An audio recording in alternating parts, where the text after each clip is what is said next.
बादल गरजने के मौके पर पढ़ी जाने वाली हजरत इमाम ज़ैनुल आबिदीन अलैहिस्सलाम की दुआ। बिस्मिल्लाहिर्रहमानिर्रहीम। शुरू नाम से अल्लाह के जो बड़ा मेहरबान निहायत रहम करने वाला है। अल्लाहुम्मा इन्न हाज़ैन आयतान मिन आयातिक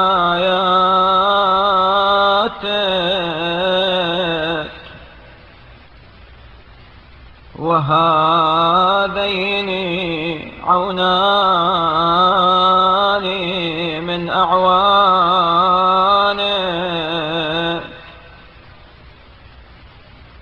يبتدران طاعتك برحمة نافعة أو نقمة ضارة فلا تمطرنا بهما مطر السوء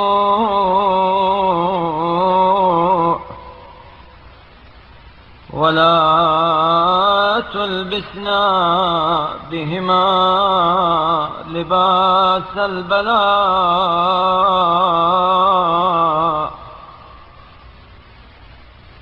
اللهم صل على محمد وآله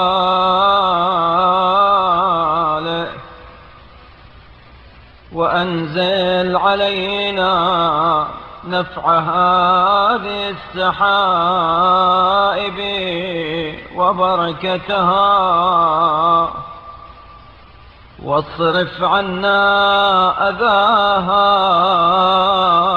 ومضرتها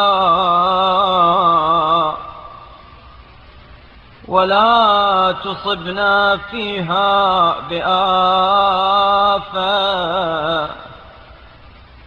ولا ترسل على معايشنا عاهة.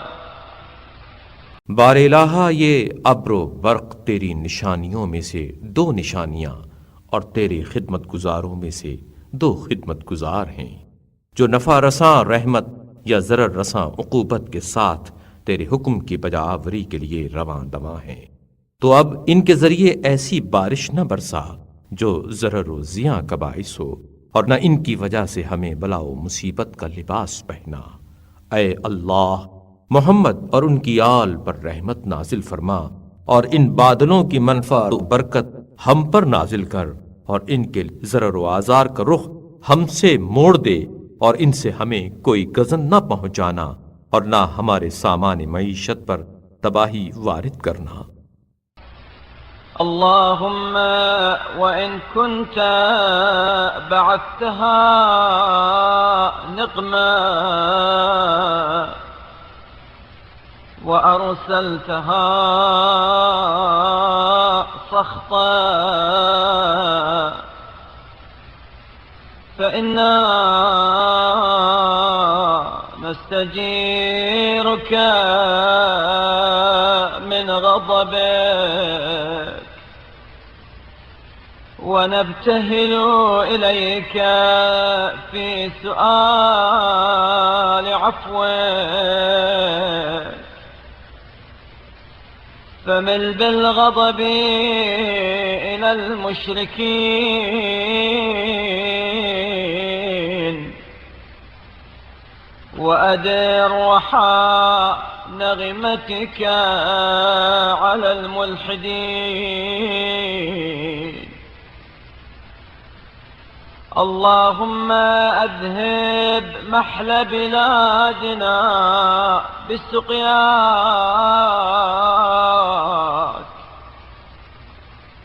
وأخرج وحر صدورنا برزقك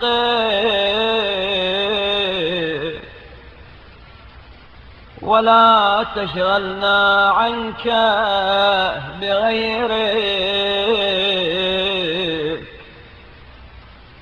ولا تقطع عن كافتنا مادة برك، فإن الغني من أغنيت. बार इलाहा, अगर इन घटाओं को तूने बतौर अजाब भेजा है और बसूरत गजब रवाना किया है, तो फिर हम तेरे गजब से तेरे ही दामन में पनाह के खाइस्तगार हैं। और अफ़्व दरगुजर के लिए तेरे सामने गिड़गिड़ा कर सवाल करते हैं। तू मुशरिकों की जानिब अपने गजब का रुख मोड़ दे और काफिरों पर आसियाए अजाब को गर्दिश दे। ऐ अल्लाह, हमारे शहरों की खुश्क साली को सैराबी के जरिए दूर कर दे और हमारे दिल के वसवसों को रिज़्क़ के वसीले से बरतरफ कर दे और अपनी बारगाह से हमारा रुख मोड़कर हमें दूसरों की तरफ मुतवज्जे न फरमा और हम सब से अपने एहसानात का सरचश्मा कता न कर, क्योंकि बेनियाज वही है जिसे तू बेनियाज करे। وإن السالم من وقيت ما عند أحد دونك دفاع،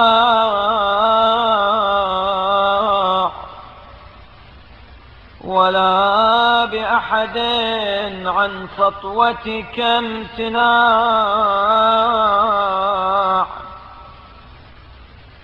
تحكم بما شئت على من شئت، وتقضي بما أردت في من أردت. فلك الحمد على ما وقيتنا من البلاء. और सालिम व महफूज वही है जिसकी तू निगहदाश्त करे, इसलिए कि तेरे अलावा किसी के पास मुसीबतों का दफिया और किसी के यहाँ तेरी सत्वत व हैबत से बचाव का सामान नहीं है। तू जिसकी निस्बत जो चाहता है हुक्म फरमाता है और जिसके बारे में जो फैसला करता है वो सादिर कर देता है। तेरे ही लिए तमाम तारीफें हैं कि तूने हमें मुसीबतों से महफूज रखा। ولك الشكر على ما خولتنا من النعماء، حمدا يخلف حمد الحامدين وراء، حمدا يملأ أرضه وسماء. إنك المنان بجسيم المنان، الوهاب بعظيم النعم، القابل يسير الحمد، الشاكر قليل الشكر، المحسن المجمل ذو الطول. لا إله إلا أنت، إليك المصير. और तेरे ही लिए शुक्र है कि तूने हमें नेमतें अता की, ऐसी हम्द जो तमाम हम्द गुजारों की हम्द को पीछे छोड़ दे, ऐसी हम्द जो खुदा के आसमान और जमीन की फजाओं को छलका दे, इसलिए कि तू बड़ी से बड़ी नेमतों का अता करने वाला और बड़े से बड़े इनामात का बख्शने वाला है। मुख्तसर सी हम्द को भी कबूल करने वाला और थोड़े से शुक्रिये की भी कद्र करने वाला है, और एहसान करने वाला और बहुत नेकी करने वाला और साहिब करम व बख्शिश है। तेरे अलावा कोई माबूद नहीं है और तेरी ही तरफ हमारी बाज़गश्त है।